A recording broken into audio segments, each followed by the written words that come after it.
Bueno, la charla, la idea más que charla no es con el título que le pusimos de qué es el comunismo hoy, es abrir el debate de lo que entendemos es la vigencia de las ideas del comunismo, entendiendo y basando la charla de hoy en justamente qué entendemos por eso, ¿no? Porque en la actualidad de hoy, algo que en el reparto de temas que hicimos con Gustavo va a profundizar más Gustavo. Por un lado, el comunismo como tal está muy tergiversado, tanto por quienes defienden el sistema en que vivimos, ¿verdad? Y por lo tanto no le interesan que prosperen ideas que se proponen cambiar el mundo en definitiva, como también está muy tergiversado por quienes en nombre del comunismo hacen cosas que nada tienen que ver con quienes promovieron las ideas del mismo, ¿verdad? Para ser comunista no alcanza con autoproclamarse o decir soy el partido de, o sino importa qué es lo que uno hace, en definitiva, y en el marco de eso que uno hace, a qué clase social está favoreciendo. Y por eso capaz que podemos empezar por ahí. Con Gustavo nos dividimos un poco la temática para tratar de abarcar, pero sobre todo la idea de la charla son dos. Primero, una actividad pública de lo que con un grupo de compañeros, ¿no? De lo que con un grupo de compañeros que están aquí, después de distintos procesos que hemos recorrido juntos, lanzar una iniciativa cuyo nombre es Reconstrucción Comunista, se habrán visto los afiches que han circulado y demás, que nos proponemos justamente eso, retomar las ideas que ahora aquí vamos a debatir, organizarnos, entendemos que los trabajadores tenemos que organizarnos,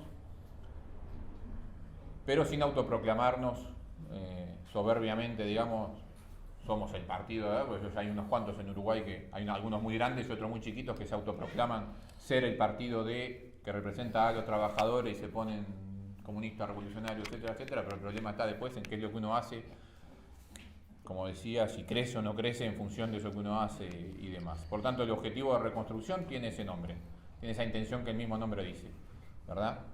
Entendemos que no hay hoy, en realidad, una organización, un partido como tal, que represente genuinamente los intereses de los trabajadores. Así que una de esas cosas se trató en nuestra primera actividad que dimos a difundir después de que decidimos juntarnos en esta organización.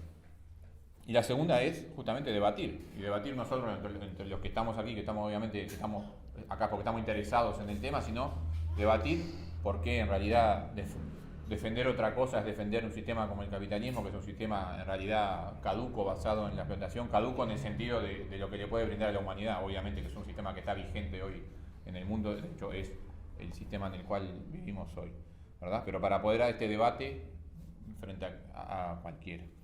Entonces ya para ir un poco a la idea concreta de la charla es, como vamos a exponer un poco algunas breves ideas y después es más bien intercambiar, ¿verdad? No es esto un taller o una conferencia, sino por eso el coloquio, que es una palabra capaz más rebuscada, pero para poner énfasis en la idea de que intercambiemos. Digamos, nosotros no somos además profesores de historia, ni mucho menos como para sabernos al detalle algunas de las cosas que sí queremos plantear, ¿no?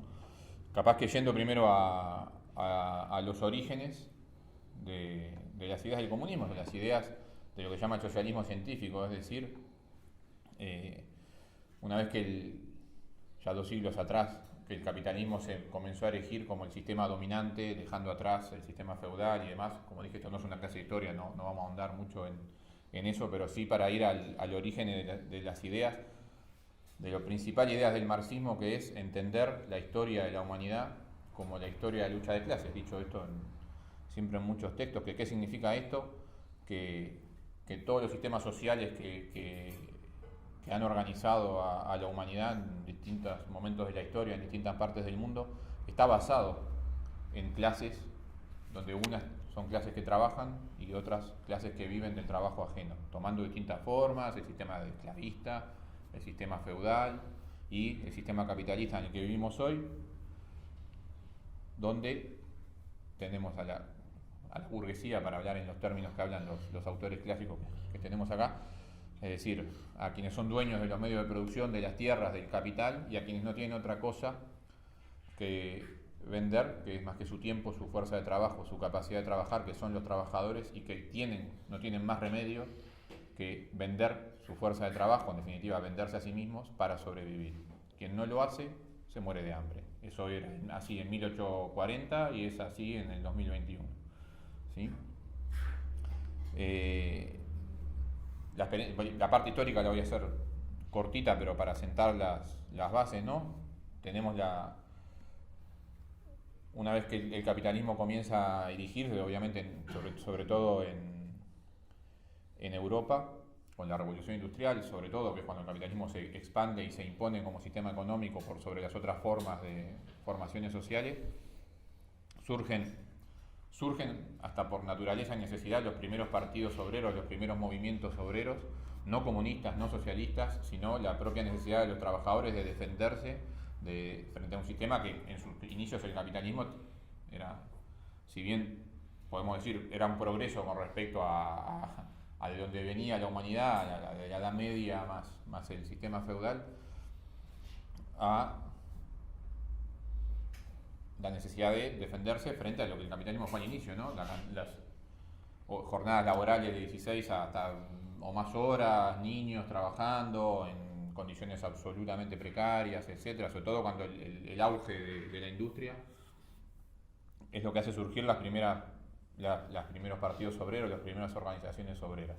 Es decir, la lucha de clases se expresa y la lucha de clases existe siempre. ¿Qué significa lucha de clases? A veces uno imagina lucha de clases como momentos concretos de confrontación violenta, pero la lucha de clases se da cotidianamente por las condiciones de vida, por cuánto la burguesía explota a los trabajadores. La explota siempre, digamos, pero a veces lo hace ajustando muchísimo más, y a veces los trabajadores logran en el mismo marco de esa lucha obtener mejores condiciones de vida, es decir, vender en definitiva su tiempo, su fuerza de trabajo a un mejor precio. En realidad, cuando hablamos de lucha de clase cotidianamente, en los términos más económicos que políticos, es cuánto logra el trabajador, a cuánto logra el trabajador venderse a sí mismo. Obviamente, cuanto mejor lo haga, mejores condiciones de vida tiene. Esto no es una justificación de que eso es bueno, sino que así es como se desarrolla en realidad la lucha de clases. Y los trabajadores, hasta por instinto inicialmente, se organizan y se juntan y como se explica siempre, es el propio capitalismo el que por necesidad, por la forma en que organiza la producción y demás, va juntando y concentrando a los trabajadores, los trae del campo a la ciudad, dentro de la ciudad desarma los pequeños oficios en grandes industrias y demás, y genera las propias condiciones para que la clase obrera tome conciencia de sí misma. ¿Sí? Las experiencias internacionales históricas que hay, que siempre es bueno hacer referencia de qué significa, ¿no?, la organización de los trabajadores. Quienes generaron las primeras ideas y pusieron sobre la mesa el cómo funciona en realidad la historia de la humanidad y cómo funcionaba el capitalismo fueron Marx y Engels. Su principal obra, tiene muchas obras, digamos, y aportaron mucho a comprender el mundo. La que resume y condensa las ideas del socialismo es el Manifiesto Comunista, aquel folleto donde el movimiento comunista que se estaba formando en ese momento condensa un programa político para la clase trabajadora. Por primera vez, el Manifiesto Comunista, más allá de su rol histórico que ha cumplido, en ese momento fue la primera vez que aparecía un programa de la clase trabajadora, la clase trabajadora entendido como los trabajadores entendiéndose cuál rol ocupan en el sistema que estamos, pero además proponiendo sobre la mesa cuál es su sistema económico, a dónde se quiere ir. ¿Sí? Eso es en realidad, cuando hablamos de qué es el comunismo, la sociedad a la que queremos llegar. Y el Manifiesto Comunista significa, en términos históricos, la primera vez que se pone sobre la mesa un programa propio de los trabajadores en cuanto a qué sociedad queremos los trabajadores. Ese es el rol que juega el Manifiesto Comunista. Obviamente es un texto que, para quienes puedan leerlo, no solo pone sobre la mesa dónde queremos ir, sino que lo hace basándose en entender y comprender bien cómo funciona el capitalismo, qué rol tienen las clases sociales, cómo se componen las clases sociales, ¿sí? y plantea también la necesidad de que la clase obrera, para conquistar su sociedad, tiene que organizarse, ¿sí? Que la burguesía tiene todos los medios para dominar, que la dominación de la burguesía comenzó siendo económica, pero se transformó en dominación política una vez que derrocó a todas las otras clases sociales que venían antes, digamos, la aristocracia y demás. Digamos, la burguesía comenzó expandiéndose como una clase que fue adquiriendo poder en términos económicos hasta que conquistó el poder político. Y lo que plantea el marxismo es que los trabajadores, para conquistar su sociedad, no solo tienen que despojar a la burguesía de su poder económico, sino que además tienen que conquistar el poder político. Es decir, tienen que conquistar la capacidad de organizar a toda la sociedad. La primera experiencia que se da, aun cuando todavía el movimiento obrero en el mundo estaba poco desarrollado, no sé si todos conocen la experiencia de la Comuna de París, que se da en términos muy específicos dentro de una guerra que estaba viviendo Francia, ¿sí? Francia tuvo muchísimos acontecimientos de corrido durante siglos, fue una sociedad muy movida, digamos, pero muy posterior a la Revolución Francesa, que en realidad la Revolución Francesa, que siempre nos la plantean, porque obviamente la Revolución Francesa es por excelencia la revolución burguesa, la revolución donde la burguesía toma el poder e impone, no solo impone y toma el poder político, sino impone su visión del mundo, ¿sí? Los términos de libertad, fraternidad, igualdad, son la libertad y la igualdad en el capitalismo, digamos, es la libertad de la burguesía. Que lo que pasa, obviamente, comparado con el sistema aristocrático francés y en general de la época, por supuesto que significa un progreso para la humanidad. Pero es importante señalar que la Revolución Francesa, después hay otras revoluciones, hasta la propia independencia de Estados Unidos y demás, que toman los mismos principios, hasta las propias independencias de los países, de nuestros países, están basados en lo mismo, ¿sí? En la Constitución que se generó en la Revolución, en la Declaración Universal de los Derechos del Hombre, son la visión del mundo de la burguesía y los conceptos de libertad y de igualdad vistos desde la clase dominante, ¿sí? Que obviamente son las ideas que influyen a todos y que dominan por algo, son la clase dominante. Perdón que me extendí ahí, yo quería llegar a la Comuna de París, solo para marcar que la Comuna de París es el primer hecho histórico donde es la clase obrera, genuinamente la clase obrera, la que toma el poder, ¿sí? Eso se da en París en el año 1871, porque la burguesía con el presidente francés, con Napoleón Bonaparte, con Napoleón III, que es el sobrino de Napoleón Bonaparte, entra en guerra con Alemania, en aquel momento Prusia, y en realidad es derrotado y humillado y firma una rendición que básicamente sometía a la miseria al pueblo francés, que es en París, donde está mayormente compuesto ese pueblo por clases trabajadoras, porque Francia era un país rural, y toma el poder. A mí me encanta este tema, entonces capaz que me puedo hablar una hora de la Comuna de París y no era la idea. Pero bueno, la Comuna de París, que es una experiencia que tiene muchas enseñanzas, de hecho es una experiencia que el propio Marx, cuando está gestándose, señala como inconveniente, diciendo que no están las condiciones dadas, que los trabajadores de París no tenían todavía la organización suficiente para poder ejercer el poder y el gobierno. Pero bueno, en términos concretos, la Comuna de París significó la insurrección de la clase obrera de París, que apoderándose de las armas del ejército, disolviendo el ejército, generando milicias populares, echando a los burgueses de París, ¿sí? Tomando medidas que alumbraban qué significaba, ¿no? Ahí todavía no había un programa obrero ni nada, sino los trabajadores que se vieron con el poder en la mano, discutiendo en asambleas y demás, comenzaron a implementar lo que ellos veían como su sociedad: educación para todos, expropiación de las casas, condonación de las deudas, devolución de las herramientas que habían sido empeñadas para poder comer por muchos obreros. Estoy yendo rápido en esto porque sé que la Comuna de París tiene mucho más cosas. Separación de la Iglesia del Estado y sobre todo apropiación de las fábricas y organización de la producción. Pero también es una enseñanza importante en términos de por qué fue derrotada la Comuna de París. La Comuna de París duró un mes, ¿sí? Y es ejemplarizante y es aleccionadora, y fue aleccionadora para la clase obrera, no de París, sino del mundo, por dos cosas. La discusión principal obviamente tiene que ver, y siempre está sobre la mesa cuando hablamos de estas cosas, sobre el uso de la violencia. ¿Por qué? Porque el pueblo de París se rebeló, tomó las armas, le quitó las armas al ejército burgués, ¿sí? Pero permitió que la burguesía se fuera. Famoso, la burguesía se va a Versalles, el presidente en ejercicio que queda después, no me acuerdo cómo sale el nombre, Thiers, que reorganiza una contrarrevolución. Pero no es menor porque Francia, que estaba en guerra con Alemania, pacta con el gobierno alemán, con Bismarck, que le devuelve los soldados presos y le devuelve las armas que le habían confiscado, es decir, que la guerra entre los burgueses, digamos, automáticamente firman la paz, le devuelven todo para que el ejército de la burguesía francesa invada París en lo que fue una masacre. Son de decenas de miles de obreros de París muertos, es muy conocido, se llama la Semana Sangrienta, para que le guste profundizar, del ejército francés fusilando obreros por toda la ciudad, una vez que ya se habían rendido y demás, mujeres, niños, todo, como es ejemplarizante en dos cosas. En lo que después el propio Marx escribe como el principal error de los obreros parisinos, de no eliminar a la burguesía, no reprimir a la burguesía en el momento dado, sino de darle la oportunidad de que se escaparan, pensando en que el propio ejemplo de los obreros y la nueva sociedad a construir iba a convencer al resto de Francia de ir por el mismo camino, y eso nunca pasó, ¿sí? Y de cómo la burguesía, ya no francesa, sino en general, sabe cuál es de verdad su peligro, sabe cuál es el peligro de los trabajadores organizados, y el ejemplo de que la burguesía alemana, que estaba en guerra con Francia, termine la guerra automáticamente, no solo eso, sino que el ejército alemán ya había rodeado París, se vaya para permitirle al ejército francés recuperar la ciudad.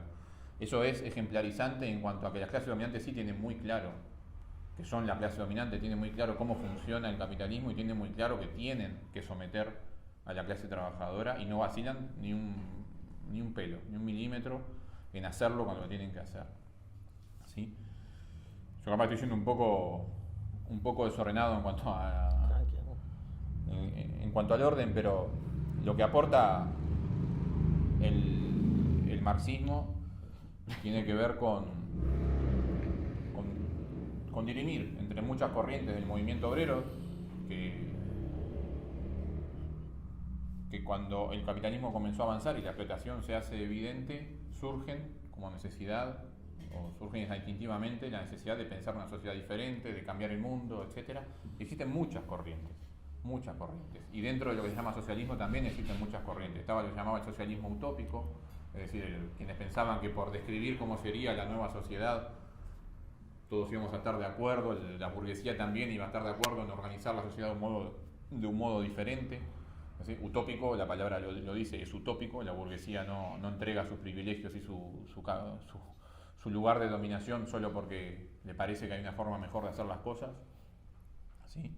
Están quienes, oponiéndose al capitalismo, pretendían volver hacia atrás, digamos, ¿no? Porque uno tampoco, por oponerse al capitalismo, podemos plantear que era mejor vivir como en la Edad Media, digamos, ¿no? Es un hecho objetivo que la propia dinámica del capital generó el desarrollo de la técnica, de la tecnología y demás. Por supuesto que ese desarrollo de la técnica y de la ciencia está basado en producir más y sobre todo en explotar mejor a la clase trabajadora. Es decir, que en el mismo tiempo podamos producir más, pero que no se traduce en aumentos salariales casi nunca para los trabajadores. De fondo es en poder sacar aún más beneficio del sistema. El marxismo lo que aporta es una visión científica de cómo funciona la sociedad capitalista, una visión objetiva. Cuando digo objetivo, es quitarle la carga emocional, la carga subjetiva, ¿sí? Esto es azul porque es azul, no es azul claro o azul oscuro. Eso ya es por comparación, o porque a mí me parece un poco mejor, un poco peor. Lo digo capaz como un ejemplo medio tonto, pero sirve para ejemplificar. El marxismo aporta una visión objetiva, que no se trata de los malos y los buenos, sino de entender bien cómo es el desarrollo histórico, de qué rol juegan las clases sociales y de por qué la humanidad, la historia de la humanidad, como bien lo voy a parafrasear literal, la historia de la humanidad es efectivamente la historia de la lucha de clases, la historia de la confrontación entre clases sociales con intereses que aunque a veces se quieran presentar, porque la burguesía hace eso, presentar como intereses comunes son intereses antagónicos, irreconciliables, ¿sí? Cuando nos hablan de sociedad en general, de la nación en general, de los uruguayos en general, se oculta las diferencias de clases que efectivamente existen y que son efectivamente cómo se organiza la sociedad capitalista, ¿sí? Por eso el marxismo es una visión histórica, es un programa para la clase obrera, pero además es ciencia, ¿sí? Es entender objetivamente cómo funciona el mundo. Y lo otro que aporta el marxismo es entender qué rol juega el Estado, que esto también es, y aquí es importante, y se va para la visión que se tiene hoy, ¿no? La burguesía, como todas las clases dominantes a lo largo de la historia, logran presentar al Estado como aquello que está por encima de la sociedad para que todo funcione bien, para regular las contradicciones, ¿no? Para arbitrar entre las diferencias de clase y demás. Y eso es falso. En el capitalismo, pero en todas las formas en que la humanidad se organizó, el Estado es en realidad una forma de organizar la dominación de la clase que está en el poder, ¿sí? Por eso decía hoy, la necesidad de conquistar el poder político por parte de quien quiera dominar, ¿sí? La burguesía conquistó el poder político porque desplazó a la aristocracia y cambió la forma del Estado, eliminó al rey, a la aristocracia, a la nobleza y creó los estados parecidos a como los conocemos hoy, ¿sí? Pero el Estado, de hecho el Estado originalmente, hoy el Estado es complejo, ¿no? Tiene un montón de aristas y de cosas a su cargo. Los estados originarios lo que generó los primeros estados fueron la necesidad del monopolio de la fuerza, el monopolio de la violencia, es decir, quien puede ejercer la opresión era solo el Estado, por eso, haciendo más gráfico que el Estado es una herramienta de dominación, ¿sí? Por más que después se revista como algo que está por encima. Es falso que el Estado está por encima. El Estado es la forma en que se organiza la clase dominante para ejercer su dominio, ¿sí? Lo hace a través de todas las aristas del Estado, incluso, hasta es polémico esto, incluso a través hasta de la educación. Eso no quiere decir que uno esté en contra de la educación pública, por supuesto que estamos a favor de la educación pública, del acceso a la educación para todos, pero la educación misma, el contenido educativo, cuando está regido por dar una visión del mundo, una visión de la historia, una visión determinada de cómo suceden los hechos, nunca les van a enseñar la Comuna de París en los términos vistos de la clase trabajadora, por poner un ejemplo, ¿sí? Nadie nos enseña la independencia del Uruguay como el avance de la burguesía en Uruguay o el avance incluso de la burguesía inglesa para instalar sus mercados acá, sino como el Uruguay que se independiza y demás. Diciendo con esto que hubiera querido ser colonia española, no, ¿sí? Pero el Estado en todas sus aristas, incluso en la educación, es en realidad un instrumento de dominación, no solo de dominación a través de la violencia, que obviamente la ejerce cuando tiene necesidad de ejercerla, sino también es la dominación a través de imponer determinada visión del mundo y de la historia, determinados valores, determinada hegemonía cultural y demás. El Estado cumple toda esa función y por más que se revierta por el mecanismo de las elecciones, de la democracia parlamentaria y demás, es en realidad una forma de dominación del capital. Y lo es hasta hoy, hasta en la forma más moderna. La historia muestra que cuando esos marcos democráticos no son suficientes para imponer los grados de explotación de la clase trabajadora, la democracia dura 2 segundos y se pasa a la violencia directa del Estado, como fueron los golpes de Estado, los regímenes militares. Pero por más que vayamos desde una dictadura militar a la democracia más plena, que obviamente en esos términos podemos preferir la democracia más plena porque da más condiciones a los trabajadores para organizarnos, en todas sus condiciones el Estado siempre es un órgano de dominación. Y no depende además, porque lo que importa acá, a mí me interesa llegar a esto porque no se trata, a veces se confunde mucho con qué es ser comunista o más fácil qué es ser de izquierda o de derecha, ¿no? Hay cierta idea de como que ser de izquierda o ser comunista es en esta sociedad que vivimos queremos más o menos intervención del Estado, ¿no? Parece que es eso, la derecha, la calle, los liberales quieren que el Estado no intervenga en la economía y los de izquierda quieren que el Estado regule todo, ¿sí? Parece que esa es la discusión. Entonces, si soy muy de izquierda, quiero que el Estado haga todo, y si soy un liberal, quiero que el Estado nada más marque algunas normas y no se meta en nada. Y eso es falso. Entonces, de una punta a la otra sigue siendo el Estado burgués y dentro del sistema capitalista, porque lo que importa es la forma en que se organiza la sociedad para producir, y por más que gobiernen unos u otros, si no cambia el tipo de Estado y el carácter de clase del Estado, siempre se va a basar en la explotación de los trabajadores, no hay forma.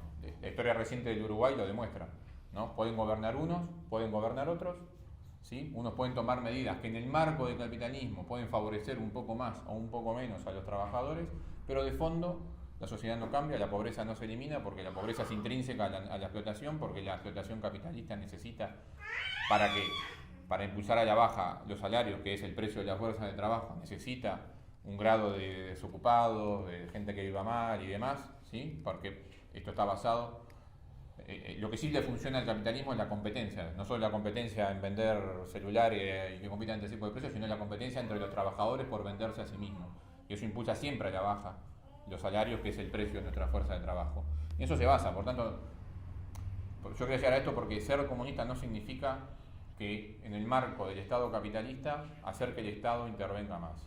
Los que somos comunistas defendemos otro Estado, ¿sí? Un Estado muy diferente, donde la experiencia de la Comuna de París puede servir como ejemplo, pero la única experiencia, y digo la única porque también eso me parece importante, porque hay muchos otros que confunden socialismo con algunas experiencias que no lo son, ¿sí? Puede ser polémico, digamos, pero ni Venezuela, ni lo que pasó, ni el chavismo socialismo, ni el socialismo del siglo XXI tiene nada que ver con el socialismo. Eso también es capitalismo, con mayores beneficios para los trabajadores, con algunas cosas, sí. Pero eso les puedo asegurar, ni Corea del Norte, ni, no se me escapa algún ejemplo, pero muchos países que la burguesía presenta como comunismo, no lo son, ¿sí? Y no lo son porque ahí sigue habiendo clases sociales y sobre todo porque sigue habiendo dominación de una clase social que explota a otra, ¿no? La única experiencia histórica, real, donde el socialismo fue implantado, donde los trabajadores gobernaron, fue a partir de la Revolución Rusa y la construcción del poder popular en la Unión Soviética, ¿sí? Que tampoco es menor cuando llegamos al año 2021 esto, pero la Unión Soviética, la Revolución Rusa, fue la primera revolución triunfante realmente que derrotó a la burguesía en Rusia, que luego enfrentó lo que no pudieron sostener los obreros franceses, enfrentó la contrarrevolución, la invasión de los ejércitos de todos los países que tenían alrededor y los derrotó, y que transformó un país agrario, atrasado, de masas incultas, de analfabetismo, de gente que la esperanza de vida no llegaba a los 40 años, en una potencia industrial. ¿Nos importa que sea una potencia industrial porque queremos competir con Estados Unidos? No. Pero sí para mostrar cómo la sociedad organizada desde los trabajadores, ¿sí? Una sociedad que no se organiza en base al lucro o a la competencia, como se organiza el capitalismo, a lo que se llama la anarquía en la producción, donde producimos no por ver cuánto es lo que se necesita consumir por parte del pueblo, sino que lo que se produce es en función de lo que es más rentable y genera más ganancias para el capital, ¿sí? Y produce enormes desequilibrios entre lo que se produce y lo que realmente accede la humanidad a los bienes que se producen, ¿sí? La Unión Soviética pasó de un atraso total a la capacidad no solo de alimentar a toda la población, sino de elevar a altísimos niveles el nivel cultural, de ser una potencia deportiva, lo que significa todo un desarrollo físico y cultural atrás, una potencia a nivel de la ciencia y demás, y a ser un pueblo capaz de derrotar a la máxima expresión de la violencia de la clase burguesa, que fue el nazismo y el fascismo en la época de la Segunda Guerra Mundial. Que a pesar de que vía las novelas y Hollywood se quiera mostrar otra cosa, quienes derrotaron al ejército nazi fueron los obreros de la Unión Soviética con el ejército rojo, que no era un ejército regular, sino era el ejército del pueblo, con una capacidad industrial de producir el armamento que a veces parece una tontería, pero no lo es. Haber podido igualar el poder militar del fascismo, viniendo de un país que 30 años atrás apenas podían comer y que tenían que arar la tierra con las manos, no tenían ni un tractor, a poder producir. A veces decimos tanque de guerra, sí, pero produjeron la capacidad industrial de darle de comer a los decenas de millones de rusos y además poder enfrentarse a eso, ¿sí? Es un ejemplo de cómo es un sistema económico mejor, superior, ¿sí? Ahora, ¿cómo era el Estado? ¿Era la Unión Soviética un Estado como el que vimos nosotros, pero más justamente dirigido por comunistas? No. El Estado soviético y el Estado, cuando hablamos del Estado de los trabajadores, es un Estado radicalmente diferente. Radicalmente diferente. Es un Estado donde los trabajadores son la mayoría y la burguesía es la minoría y sigue habiendo Estado. Yo quiero retomar la definición de Estado. Estado sigue siendo la dominación de una clase sobre otra. Entonces, en el socialismo sigue habiendo un Estado cuya función sigue siendo la dominación. La diferencia enorme es que es la dominación de la clase mayoritaria sobre los explotadores, ¿sí? El concepto al que quería llegar, la dictadura del proletariado, un concepto bastardeado, tergiversado, convertido en mala palabra, ¿sí? Es, en términos objetivos, la dictadura de los trabajadores. Hoy vivimos, aunque nos lo quieran dibujar de 20.000 maneras y aparezca muy libremente, en la dictadura del capital, ¿sí? Por eso dije al principio, esta es una charla también polémica. Hoy vivimos bajo la dictadura del capital. Vivimos acá, en Estados Unidos, en Francia, en China, en donde quieran, elijan el país que quieran. A veces es más explícita, a veces está dibujada como la ley de la libertad, pero vivimos bajo la dictadura del capital, porque la libertad en el capitalismo es la libertad para quien puede en realidad ejercerla. Y las grandes mayorías en este mundo no la pueden ejercer. Yo puedo ser libre de viajar a Miami. El problema es si realmente puedo. ¿Y cuántos trabajadores, solo para hablar del Uruguay, pueden elegir realmente qué hacer? Y viendo las condiciones económicas de hoy, o para ser más gráfico, en el mundo. ¿Cuántos miles de estamos en un mundo donde más de la mitad de la humanidad apenas tiene para comer? Si el capitalismo fuera la tierra de la libertad, no habría 20.000 ahogados en el Mediterráneo cada año tratando de irse de su propio país, ¿verdad? Esa es la libertad de ir a morirte de hambre a otro lado o de morirte directamente. Por eso, por más que la dibujen de 20.000 maneras, no vivimos en un sistema económico basado en la explotación. Que esa explotación necesita mecanismos de dominación, claramente, que esa dominación no hay que pensarla simplemente como un garrote, que lo usan como pasó en Chile, en Colombia hace poquito, ¿no? Porque cuando las clases dominantes quieren ajustan. Cuando lo pueden hacer en los términos que ellos mismos definen, lo hacen, pero si necesitan recurrir a la violencia, recurren sin problema y queda mucho más explícito cuál es la función real del Estado, ¿no? El ejército colombiano, para poner un ejemplo donde masacran a los trabajadores cuando se organizan, el ejército colombiano no es un ejército pensado para andar conquistando países, ¿no? Es un ejército cuya principal función es reprimir a los trabajadores colombianos. Y usé el ejemplo de Colombia porque hace menos de un año así lo hicieron, asesinando a sangre fría a cualquier dirigente obrero que quisiera organizar a 3 o 4 trabajadores. Así directo, ¿sí? Después estamos en la Uruguaya, acá parece que eso no pasa, ¿no? Podemos hablar, pero eso se lo dejo a Gustavo de ¿Por qué la burguesía no tiene que recurrir a la violencia en el Uruguay, sino que alcanza con transar la paz social con alguno ahí? Pero esa le toca a él. Yo a lo que quería ir es a que por más que nos la dibujen, la democracia en la que vivimos es la democracia para elegir cada 5 años quién va a administrar el capitalismo en nuestro país. Que unos lo pueden administrar más o menos, favoreciendo a unos más a otros, pero eso no quita la esencia, ¿sí? Y esto lo digo en términos generales. Aún así, es inevitable favorecer algún sector de la burguesía, porque de eso se trata. A unos les gustará favorecer a la burguesía del campo, como los que están ahora en el gobierno quizá, a otros están más predispuestos a cierta burguesía ciudadana. Todos los que han gobernado han sobre todo sometido los intereses del país a las necesidades de las burguesías extranjeras, es decir, de las multinacionales. En el caso uruguayo sobran ejemplos, desde el acuerdo reciente del puerto con este gobierno, al acuerdo con UPM, o a la cantidad de campos vendidos para plantar soja, y así podemos seguir, o la venta de todos los frigoríficos, etcétera, etcétera. Es decir, por más que alguno, no importa lo que se diga ser, sino lo que se hizo. Y para cerrar esto que me ha quedado, creo yo, un poco desordenado, yo puse como ejemplo la Unión Soviética, ¿sí? Ejemplo de sociedad organizada y planificada que logró salir del máximo atraso a ser una potencia industrial en términos también de niveles de vida de los trabajadores de rusos y de todos los países que abarcó, ¿sí? Pero la Unión Soviética no existe más. Entonces eso también merece una explicación. ¿Por qué un país que logró elevar el nivel de vida de los trabajadores, ¿no? ¿Por qué con todo lo que podemos poner de bueno? Yo no sé, olvidé decir, no sé, de los derechos de la mujer, porque hoy estamos en un momento donde se discute mucho y se esgrimen desde teorías del feminismo y demás que tienden mucho más a lo individual y a separar a las mujeres de los hombres en términos de clase, ¿no? Y a ignorar el origen de esas diferencias sexuales en base a las diferencias de clase. ¿sí?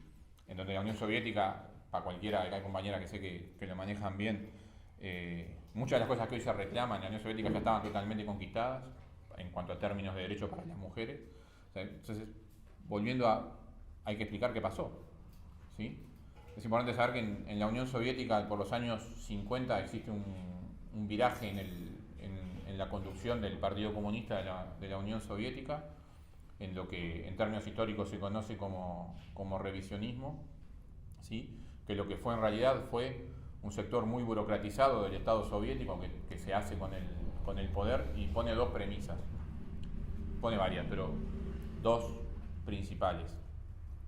Decir que ya se había acabado la lucha de clases en la Unión Soviética y que por lo tanto ya no era un gobierno de no era necesario un gobierno solo de los trabajadores, sino que se comenzó a hablar de un gobierno de todo el pueblo.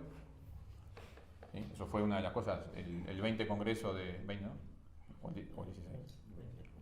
El 20 Congreso de la Unión Soviética en el año 56 es el principal viraje ideológico de la Unión Soviética. No sé que cayó en el 91, pero si uno quiere encontrar las causas reales, tiene que ir por ahí.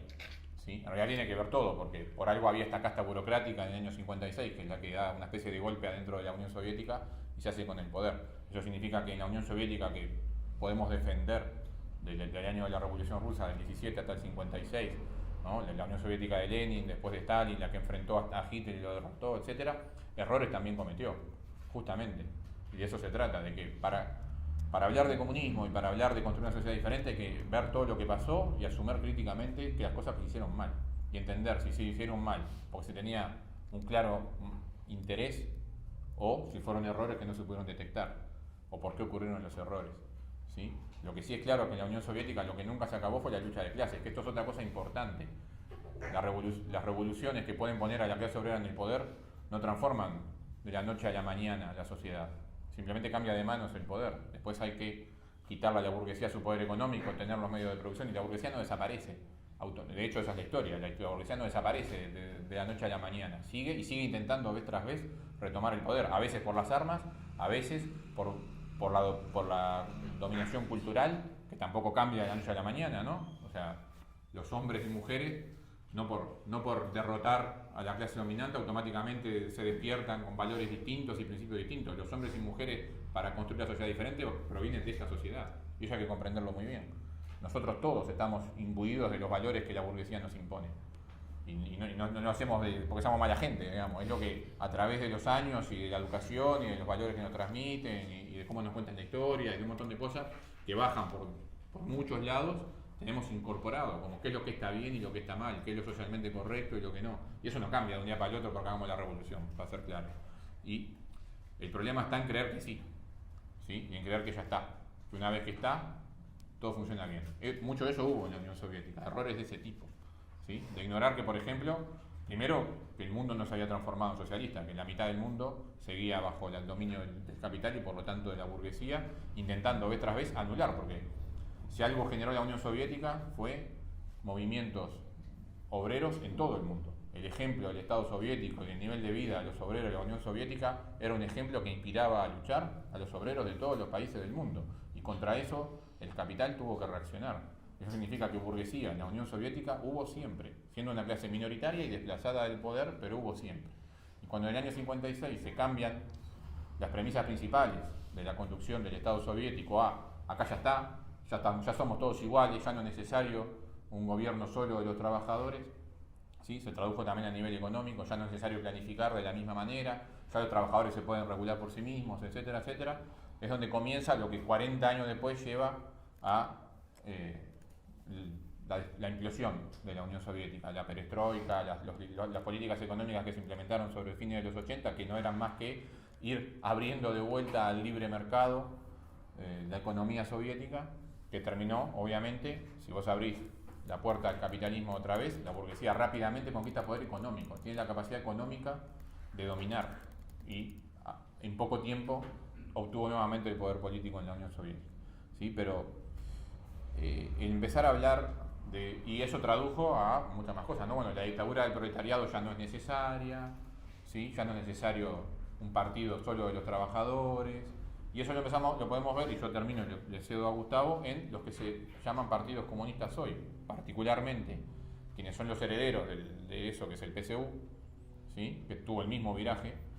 Si uno analiza la historia del Partido Comunista Uruguayo, puede encontrar exactamente las mismas premisas de pasar de reivindicar la revolución y la insurrección de los trabajadores a la democracia avanzada, ¿no? Esto lo encontramos por ahí en la 1001, lo vamos a encontrar diciendo eso, a la ultra burocratización de los trabajadores cuando militan. A nivel sindical hoy eso lo podemos recontraver, ¿no? La ultra burocratización y empezar a separar, ¿no?, a la dirigencia de su pueblo. Eso,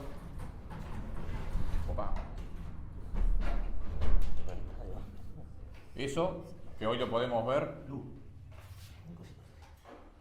eso que hoy lo podemos ver incluso en los partidos actuales, tiene su origen hace 60 años, 70 años, en este cambio conceptual.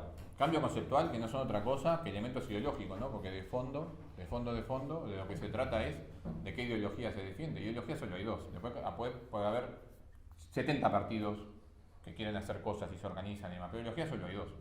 La burguesía, la ideología burguesa o la ideología de los trabajadores. Porque ideología es la concepción del mundo. ¿Sí? La concepción del mundo que la ideología dominante es la que permea todo. Yo digo ideología de los trabajadores como cómo comprendemos el mundo y hacia dónde queremos ir. Es obvio que en el capitalismo la burguesía logra dominar en términos ideológicos y la mayoría de los trabajadores, por más que sean la parte explotada de la sociedad en el capitalismo, viven con los valores de la burguesía y entienden el mundo como la burguesía lo quiere que entiendan.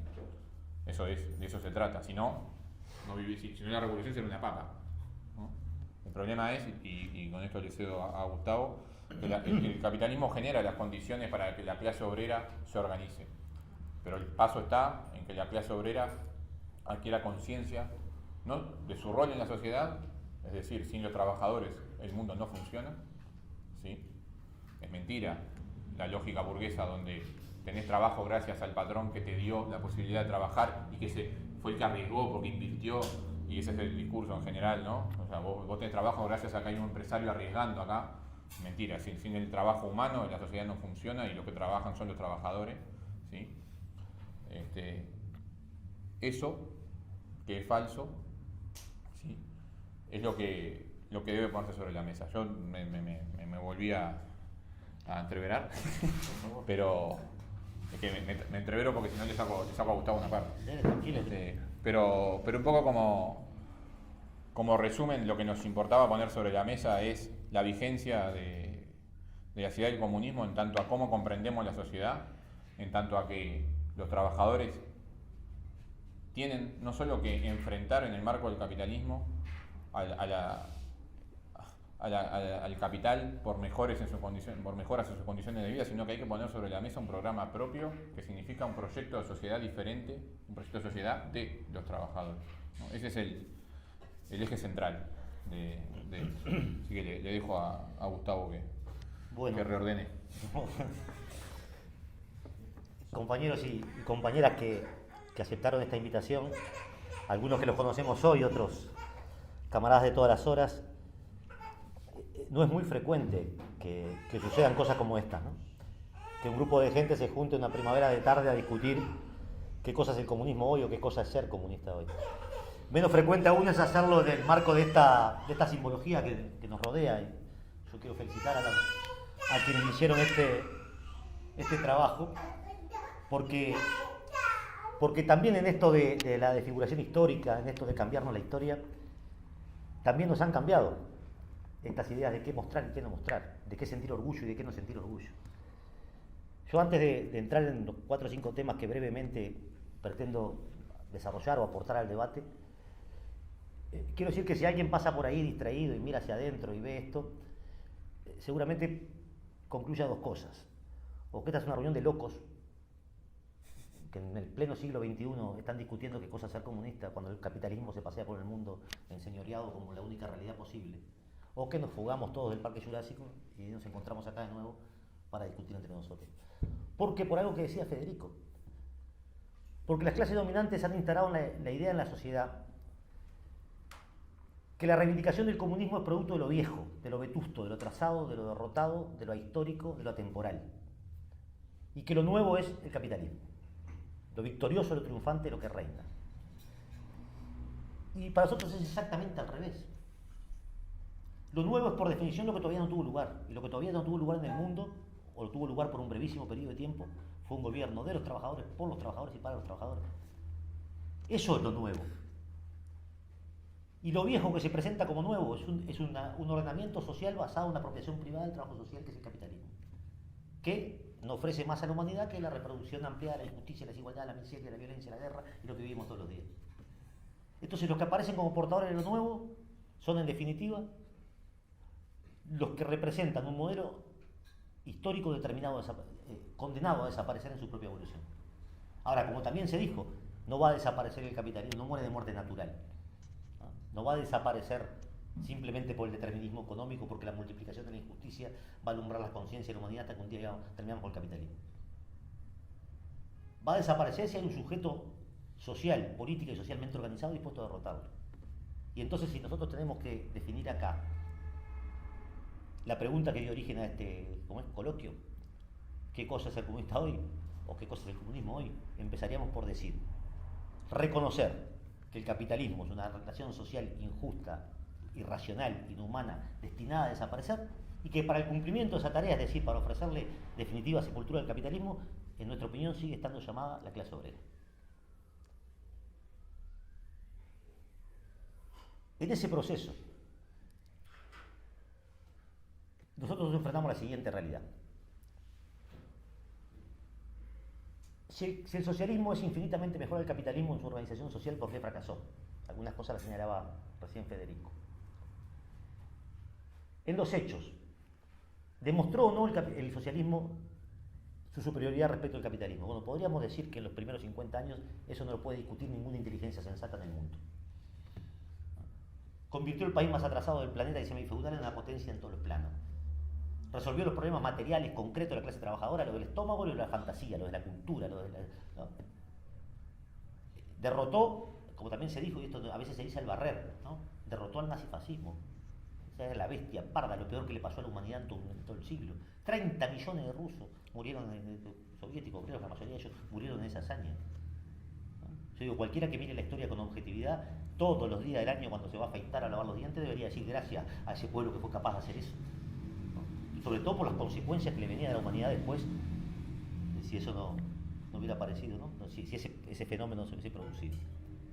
Demostró durante ese periodo la superioridad respecto al capitalismo sin ninguna duda. Ahora, en el seno de ese proceso hubo contradicciones, problemas, a nombre del socialismo se hicieron barbaridades, sobre todo de los años 50, de la mitad de los 50 en adelante, sin ninguna duda, y hay que decirlo también con toda claridad. Y eso determinó su derrumbe.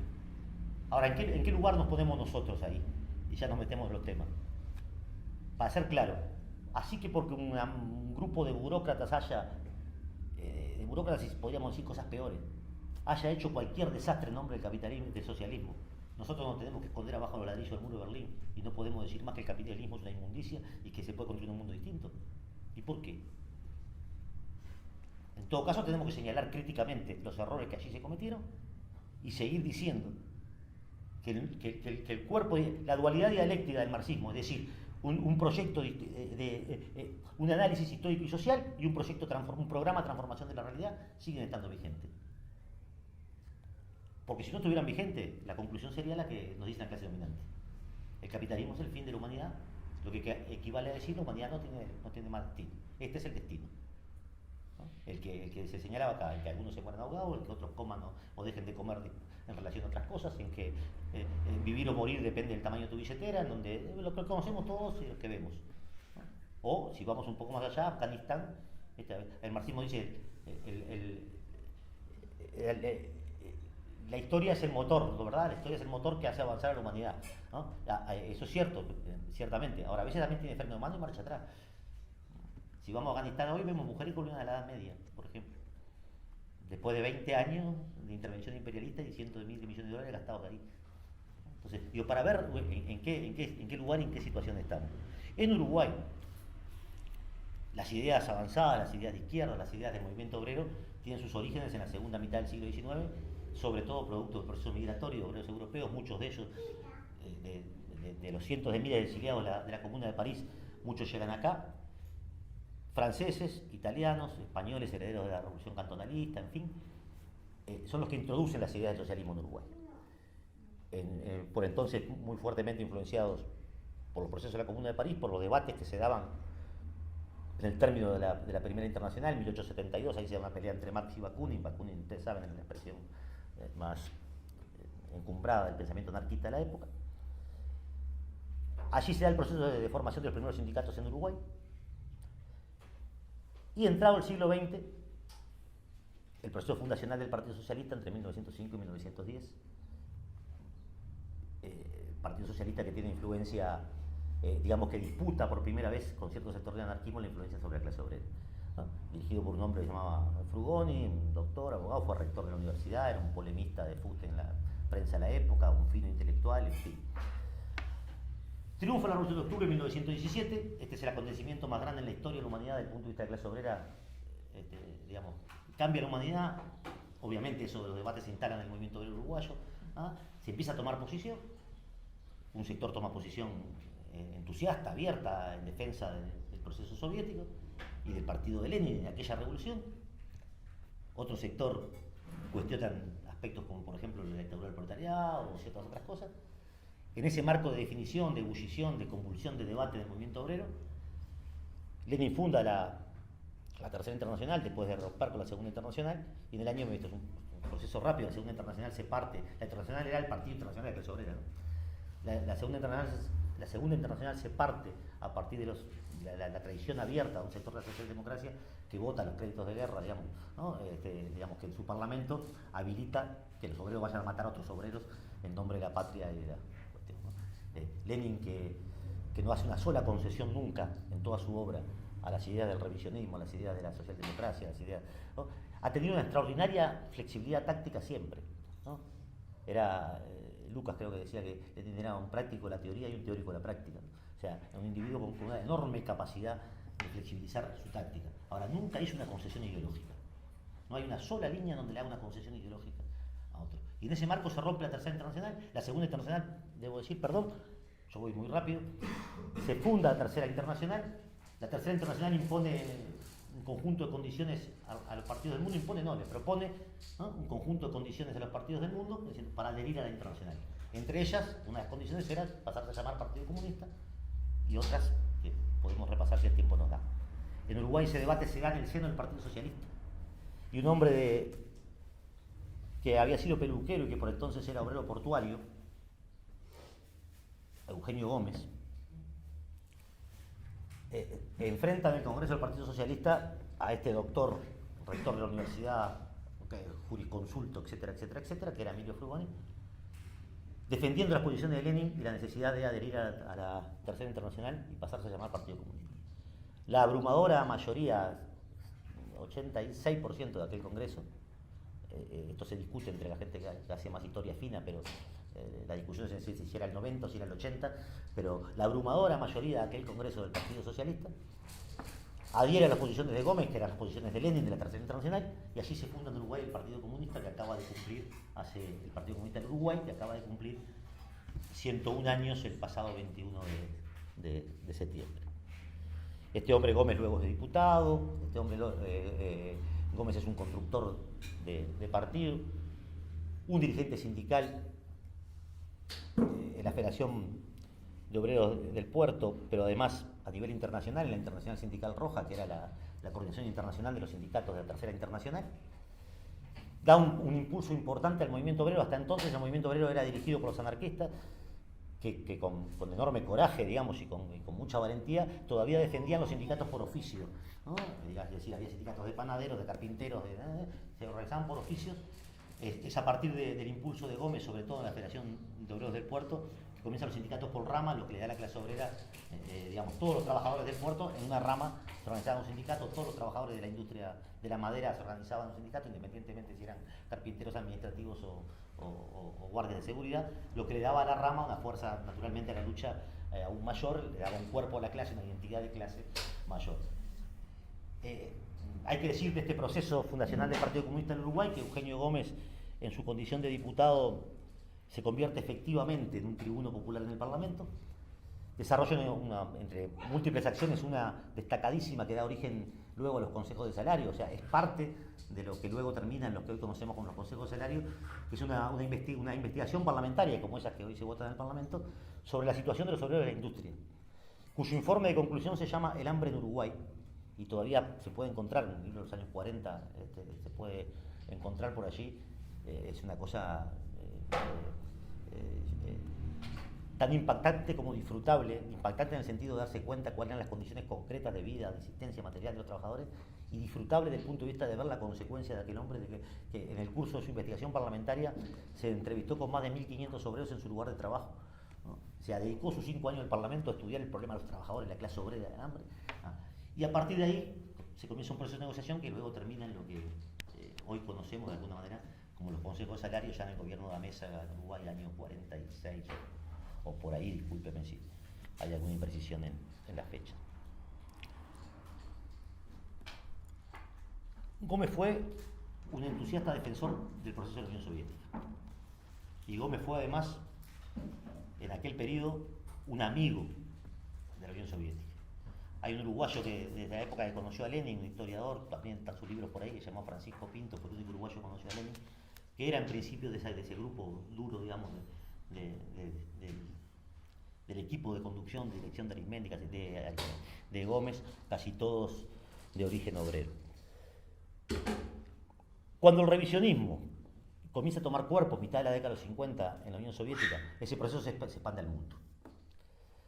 Sobre 2 o 3 bases. Primero, las tesis de Khrushchev, que sostenían, Khrushchev fue quien sucedió a Stalin, que sostenían que podía existir la coexistencia pacífica entre el socialismo y el capitalismo. O sea, que el socialismo se había desarrollado de tal modo que no estaba en riesgo su sobrevivencia y por tanto podría convivir de forma pacífica con el capitalismo mientras avanzaba en otros lugares del mundo. Esto es francamente, además de una aberración teórica, un disparate práctico, ¿no? Porque lo que demostró la humanidad desde entonces hasta ahora es que lo que ha hecho el capitalismo es seguir promoviendo su expansión, seguir promoviendo su reparto del mundo entre los imperialistas, seguir promoviendo... Bueno, y lo otro era transformar el partido de la clase obrera en el partido de todo el pueblo, ¿no? Esto que parece no es un problema sintáctico, es un problema de concepción de fondo, ¿no? O sea, dejaba de ser el partido de la clase obrera para ser el partido de todo el pueblo. Ese proceso además venía acompañado de cosas increíbles, ¿no? De una semana antes decir que Stalin era un fenómeno y una semana después decir que Stalin era el asesino más grande de la humanidad. Disparates de esa naturaleza fueron parte del proceso del revisionismo. En Uruguay, quien encarna ese proceso, digamos, de servilismo ideológico a lo que planteaba la Unión Soviética, es Arismendi, conocidísimo creo que por todos ustedes como el dirigente más importante, incluso a nivel latinoamericano, de ese proceso, y transforma directamente, digamos, transforma el partido en un partido prosoviético, adherido enteramente, digamos, a las tesis que venían de Moscú y sobre todo a este proceso de Khrushchev, que luego le sigue a Brezhnev y que luego termina en lo que todos vimos, que terminó de Gorbachev en adelante. Esta grosera síntesis sirve en todo caso para afirmar que Uruguay no fue una isla respecto a los debates que se daban en el movimiento comunista internacional, ¿no? Y que estos debates se saldaron echando tierra sobre el proceso fundacional y sobre Gómez, que pasó a ser el enemigo, digamos, innombrable, y con la concepción de que Uruguay también podía avanzar a un proceso de transformación revolucionaria por la vía de la democracia avanzada, por la vía de las tesis que en última instancia son tesis de conciliación, digamos, ¿no? Que no colocan a la clase obrera como sujeto histórico social de los cambios, que no construyen un programa propio de la clase obrera.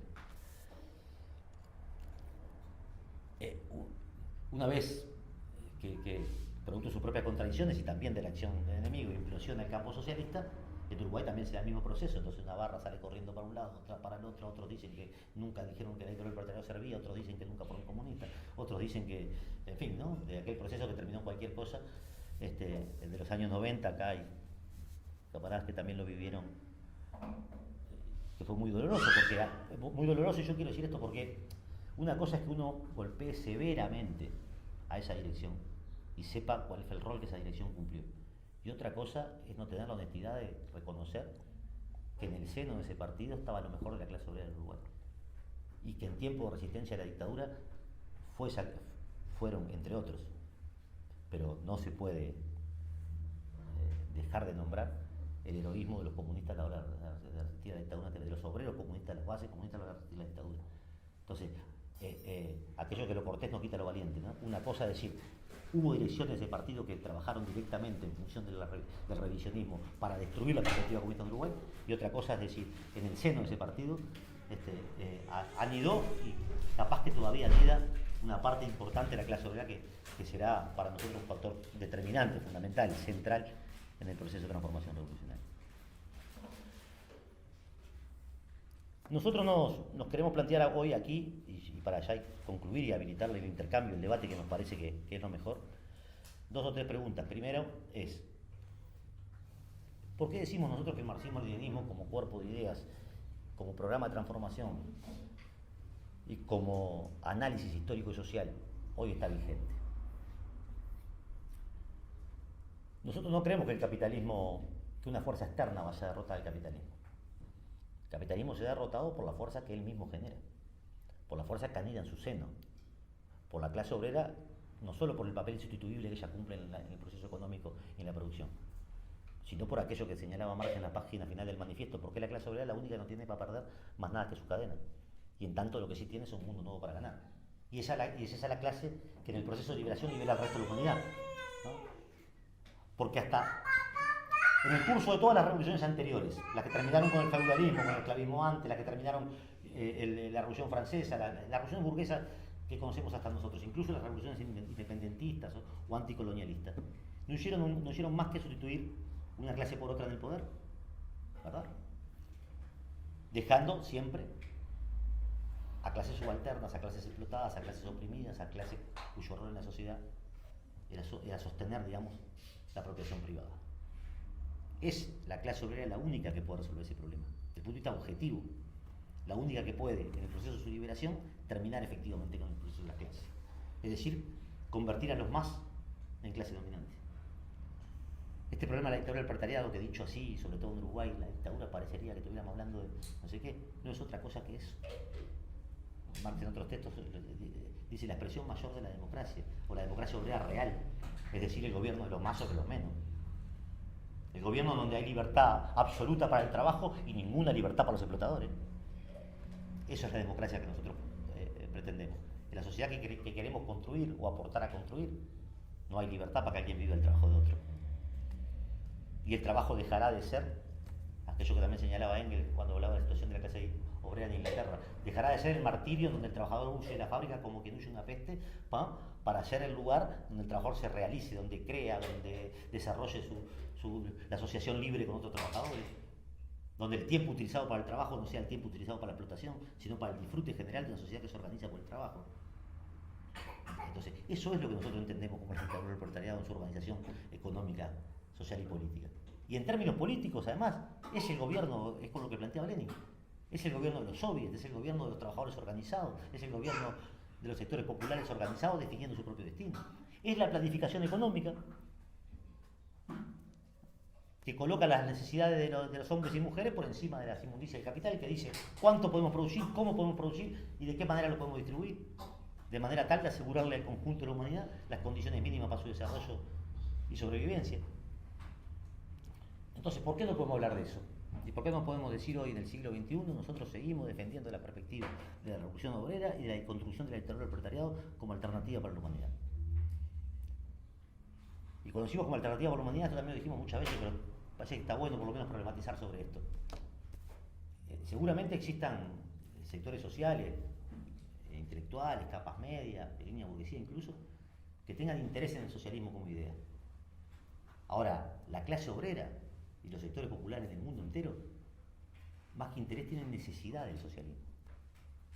Solo el socialismo le puede resolver comer 3 veces por día, tener vivienda, salud, educación, perspectiva para su familia, para sus hijos, etc. Solo. Entonces, es una necesidad objetiva, hay que contemporaneizar la revolución, hay que colocarla en el orden del día, hay que hablar de ella para hoy, no como un problema en fin. Si esto fuera así o más o menos así, ¿cuáles serían nuestras tareas hoy? Y yo acá voy a resumir y voy a decirlo de modo grosero, en el sentido de que prefiero que la fundamentación de esto surja del debate entre nosotros. La tarea más importante que, en mi opinión, debe asumir hoy quien tenga ganas de sumar su tiempo y su esfuerzo a pensar cómo construir un mundo nuevo es organizarse políticamente en una organización que coloque en el centro del debate el poder de los trabajadores. Esa es la principal tarea que se me ocurre a mí hoy que debemos afrontar. Organizarse políticamente, cohesionarse ideológicamente, disciplinarse en la militancia, digamos, colectiva, en aras de ese objetivo que nos planteamos, ya no como aspiración, desde el punto de vista aspiracional, ¿no? Ya no como allá en el horizonte utópico, sino en la realidad concreta, en la de hoy, en la de los hombres y mujeres de hoy que trabajan en el mundo de hoy. Esas tareas, las de organizarse en el partido, la de construir el partido, la de construir un partido de nuevo tipo, la de construir un partido con un apego indisoluble, indivisible a las ideas del marxismo-leninismo, de construir un partido con capacidad de acción sobre la realidad. Esas son, a mi juicio, las tareas de este momento, de esta etapa, que lejos están de proclamarlas alrededor de una mesa y decir nosotros los aquí reunidos somos el verdadero. No, eso sería una pedantería intelectual y además sería explícitamente inútil en la realidad. Lo que estamos haciendo es, en todo caso, colocar la discusión sobre la necesidad de esa herramienta política para dar ese proceso en donde naturalmente que las clases dominantes no se suicidan y que las clases dominantes no renuncian a sus privilegios sin la acción organizada, porque una fuerza material hay que oponerle otra fuerza material capaz de derrotarla, ¿verdad? Entonces la construcción de la organización revolucionaria en esta etapa y en el mundo de hoy no solo es clave, sino que además es lo que ofrece pertinencia a nuestra teoría. Es pertinente porque sirve para esto, ¿no? Es pertinente porque es el cuerpo de ideas que nos permite avanzar en la transformación de la realidad. Y para eso también se precisan aquello que también señalaba Lenin, hombres y mujeres que no consagren a la revolución sus tardes libres, sino toda su vida. O sea, vincular, pensar en que nosotros seamos capaces de aumentar los niveles de gravitación e incidencia sobre la realidad, de modo tal que nuestra vida se oriente hacia ese objetivo. Eso es lo que antes se llamaban los cuadros comunistas, ¿verdad? Es decir, un individuo con capacidad de análisis, de intervención de la realidad, de trasladar con iniciativa y creatividad a su lugar de trabajo, de inserción, en el sindicato, en el barrio, en el centro de estudios, etc. La línea de motivar la organización, de agitar la propaganda, de colocar las ideas justas. Y esos desafíos se enmarcan y ahora sí termino en serio, en la idea de cuando nosotros planteamos hace un ratito hay que contemporaneizar la revolución, es decir, hablar de la revolución hoy, porque nosotros estamos acostumbrados a hablar de la revolución de un siglo atrás o de imaginarla para un siglo para adelante. Y hoy nosotros no somos aventureros, no pensamos que un grupo selecto de escogidos puede ir y tomar el poder hoy en Uruguay. No. Vivimos también experiencias históricas donde hubo grupos selectos de escogidos que intentaron hacer cosas muy valientes y la realidad no sabemos que son las masas las que resuelven el problema y que son las masas organizadas las que hacen la revolución. Ahora, tampoco tenemos que imaginar eso para la calenda griega, ni para... ¿no? Nosotros queremos pensar en la revolución hoy. Y si fuera posible pensar si la podemos hacer hoy. Y si podemos ser parte de ese proceso hoy en términos históricos, ¿verdad? No hoy de tarde. Hoy en términos históricos, digamos. Si podemos ser parte de ese proceso de la humanidad que lucha para cambiar la realidad. Porque que todos, también hemos reflexionado de esto en otros encuentros, pero que es preciso luchar lo sabe todo el mundo. Ahora, lo que no todo el mundo sabe es que es posible vencer. Y que podemos vencer. Y que pensar la revolución hoy es pensar eso, es pensarla para nosotros y para los nuestros. Y pensar que en ese proceso seguramente a veces se asocia la militancia solamente con el sacrificio, solamente con las dificultades que la vida militante evidentemente te ofrece. que en distinto grado y hasta por razones etarias, seguramente aquí la podemos contar cada uno de un punto de vista distinto. Ahora, eso es una parte, efectivamente, quien se propone derrotar a un enemigo tan poderoso como el capitalismo, puede tener en el camino muchas cosas, muchas. Algunas cotidianas, como quedarse sin trabajo, y otras un poco más trascendentes, como hasta perder la vida en el camino. Sin embargo, también militar no es simplemente el sacrificio. También militar es un modo de prefigurar los valores de la sociedad que queremos construir. Y también militar es encontrarnos en colectivo dándole sentido a la vida. Es decir, ¿no? La vida no es ir a trabajar para el patrón toda la vida, no sé qué, sino si yo le dedico 8 horas de mi vida a generar la plusvalía del patrón, ojalá le pueda dedicar otros 8 a combatirlo. Por lo menos, las otras 8 a combatirlo. Y ojalá me pueda pensar a mí mismo, no como el colaborador pasivo del capital, que lo único que hago es ir a negociar a la mesa del sindicato el 0,7% del salario, 2 pares de lentes y un tratamiento odontológico, sino que además soy capaz de levantar también en el seno de mi sindicato un proyecto de sociedad. Y decir, no me alcanza con esto, sino que quiero ir por lo siempre ajeno. Y pensar que eso puede ser real y posible. Y para eso, además de todo lo que aquí se dijo, se precisa discutir mucho. Y se precisa colocar también los elementos vinculados a cuál es el momento en donde la clase obrera llega ¿dónde se da la crisis revolucionaria? Aquello que en términos clásicos se decía, cuando los de arriba no pueden vivir más como hasta ahora y los de abajo no quieren vivir más como hasta ahora, ¿no? Ahora, para que eso ocurra tiene que haber un estado mayor, para decirlo en términos clásicos, una vanguardia, y esa vanguardia es la clase obrera organizada en su partido, por lo menos así, modestamente lo queremos nosotros, y queremos discutirlo también con otros, ¿no? Y también cuando vivimos en una sociedad cada vez más violenta, cada vez más, donde se barbarizan las relaciones sociales, también queremos decir que no hay nada más violento que el capitalismo, en términos concretos y en términos históricos, ¿no? Porque si nosotros proclamamos abiertamente, como también lo dice el manifiesto del Partido Comunista en su página final, ¿no? Libro de 1848, que estos barbudos que están ahí tenían uno 30 años y otro 28 cuando escribieron el manifiesto. Dice sobre el final, nosotros proclamamos abiertamente que queremos derrotar por la violencia a la burguesía. Y eso es central repetirlo hoy como una sentencia. No hay forma de derrotar a la burguesía si no es a partir de comprender este fenómeno. También decía Lenin, no se es marxista solamente asumiendo la idea de la lucha de clase, que por cierto era persistente a Marx. Se es marxista quien hace extensivo la idea de la lucha de clase a la idea de la dictadura del proletariado y a la idea de la insurrección proletaria. Es decir, a la idea de que es preciso derrotar al capitalismo de esa manera. Creo haber cumplido con los puntos que por aquí tenía planteado. Si lo que dijimos hasta ahora contribuye o alienta el debate entre nosotros, los motivos que dieron origen a esta convocatoria estarían cumplidos. Nada de lo que se dijo acá es para asumirlo como acríticamente, por el contrario, y también aplicando nuestro método de análisis dialéctico de la realidad, hay que someter a crítica todo lo existente, y someter a crítica todo lo existente supone discutir las cosas que decimos y discutir la pertinencia de las cosas que decimos sobre la base de que pretendemos, creo yo, todos los que estamos aquí, pensar el mundo desde el punto de vista de los trabajadores, desde el punto de vista de los sectores populares, y supongo que esa debe haber sido una parte de la motivación que nos hizo hoy estar acá, ¿no? Así que bueno, gracias, y abrimos directamente el debate, si no sé si alguien va a oficiar de